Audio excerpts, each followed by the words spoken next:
dari Stasiun Julia dengan NIM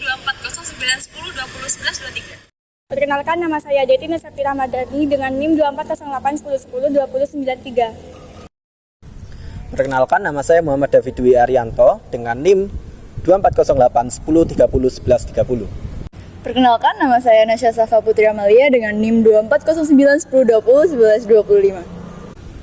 Halo semua, perkenalkan nama saya Sabita Dwi Putrianti dengan NIM 242110101010. Assalamualaikum warahmatullahi wabarakatuh. Shalom, Om Swastiastu. Namo Buddhaya, salam kebajikan. Bagi kita semua. Perkenalkan, kami dari kelompok 7 ingin membahas pelanggaran hak dan kewajiban terkait kasus penjemputan paksa oleh Nikita Mirzani terhadap Loli yang diduga hamil dan melakukan aborsi.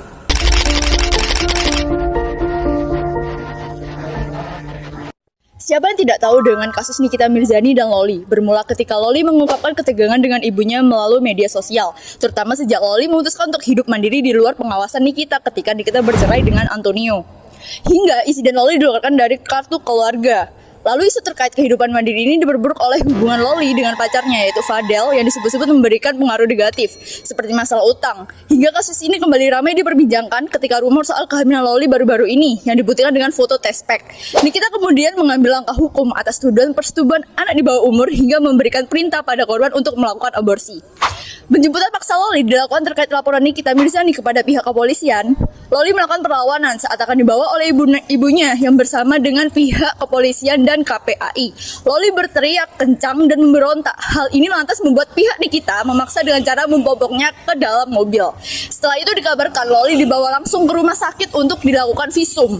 Dalam kasus yang melibatkan Nikita Mirzani dan anaknya yaitu Loli, terdapat pelanggaran hak dan kewajiban yang terjadi. Pelanggaran hak dan kewajiban yang diduga dilakukan Nikita adalah sebagai berikut, yaitu 1. Pelanggaran hak anak. Yang pertama adalah hak atas privasi dan perlindungan. Nikita Mirzani dituduh sering mengungkapkan masalah pribadi anaknya secara publik di media sosial yang dimana melanggar hak privasi anak. Yang kedua adalah hak untuk merasa aman. Loli menyatakan bahwa ia merasa tidak nyaman dengan perlakuan ibunya yang dapat dianggap sebagai bentuk pelanggaran terhadap hak anak. Yang kedua adalah pelanggaran kewajiban sebagai orang tua. Yang pertama yaitu Nikita memiliki kewajiban untuk memberikan perlindungan emosional bagi anaknya. Namun, dengan konflik yang terekspos di media sosial, Loli diduga merasa tertekan dan tidak nyaman. Yang kedua, seharusnya orang tua tidak malah mempublikasi permasalahan keluarga di media sosial yang berdampak negatif terhadap perkembangan psikolog anak. Lalu, kewajiban yang dilanggar dalam kasus ini adalah 1, yaitu pelanggaran hak orang tua. Yang pertama, hak orang tua untuk dihormati. Sikap Loli yang mempublikasikan masalah pribadi keluarga tanpa adanya penyelesaian internal terlebih dahulu dapat dianggap pelanggar hak ini. Yang kedua, yaitu hak melindungi reputasi keluarga. Dengan mengungkap masalah internal keluarga kepada publik, hal ini dapat berdampak buruk pada citra atau reputasi keluarga di mata publik. Yang kedua adalah hak untuk memberikan batasan dan aturan yang sesuai dengan usia dan perkembangan anak. Tetapi sebagai anak, Laura atau Loli menolak atas semua batasan yang Nikita Mirzani buat. Kedua, pelanggaran kewajiban sebagai anak. Yang pertama, kewajiban menghormati orang tua. Tetapi Loli diduga telah menyatakan ketidaksetujuan atau masalah pribadinya secara terbuka di media sosial. Yang kedua adalah kewajiban menjaga hubungan baik dengan keluarga. Mengungkap masalah keluarga di depan umum, terutama melalui media sosial, dapat dianggap sebagai bentuk pelanggaran kewajiban untuk menjaga kerukunan keluarga. Konflik ini mulai mengemuka di media sosial ketika Nikita Mirzani secara terbuka membicarakan masalah pribadinya dengan putrinya yang bernama Loli. Diketahui bahwa umur Loli masih 17 tahun sehingga berdasarkan pasal 1 angka 1 Undang-Undang Republik Indonesia nomor 35 tahun 2014 tentang perubahan atas Undang-Undang nomor 32 tahun 2002 tentang perlindungan anak UU-PA. Loli masih dikategorikan sebagai anak karena definisi anak adalah seseorang yang belum berusia 18 tahun.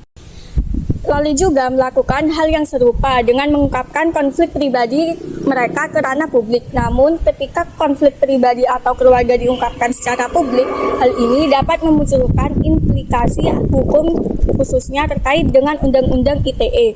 Jika Loli meskipun masih di bawah umur melakukan tindakan yang melanggar ketentuan ini, maka secara teori ia bisa dikenakan Undang-Undang ITE. Namun, hukum Indonesia memberikan perlakuan khusus bagi anak di bawah umur. Loli sebagai anak di bawah umur yang mendapatkan perlakuan yang berbeda dari orang dewasa dengan cara melakukan rehabilitas bukan penghukuman.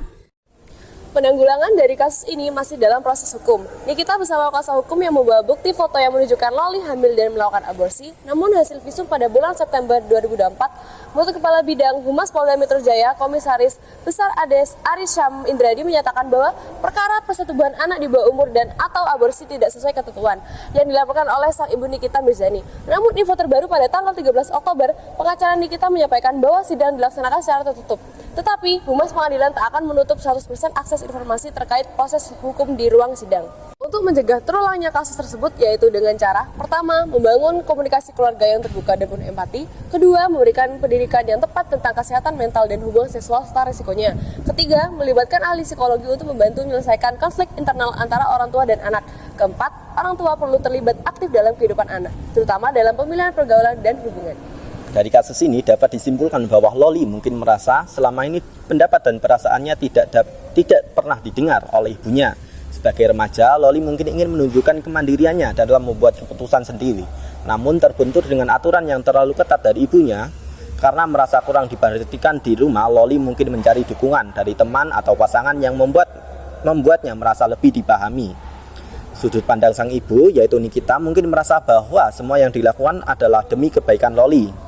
Termasuk keputusan yang terkadang dianggap terlalu keras oleh Loli. Melihat perilaku Loli yang dianggap menyimpang, Nikita mungkin merasa dihianati dan kecewa. Nikita mungkin khawatir dengan pengaruh buruk lingkungan sekitar terhadap Loli dan berusaha sekuat tenaga untuk melindunginya. Sekian pembahasan materi dari kelompok kami terkait kasus Nikita Mirzani dan Loli yang menyinggung pelanggaran hak dan kewajiban. Wassalamualaikum warahmatullahi wabarakatuh.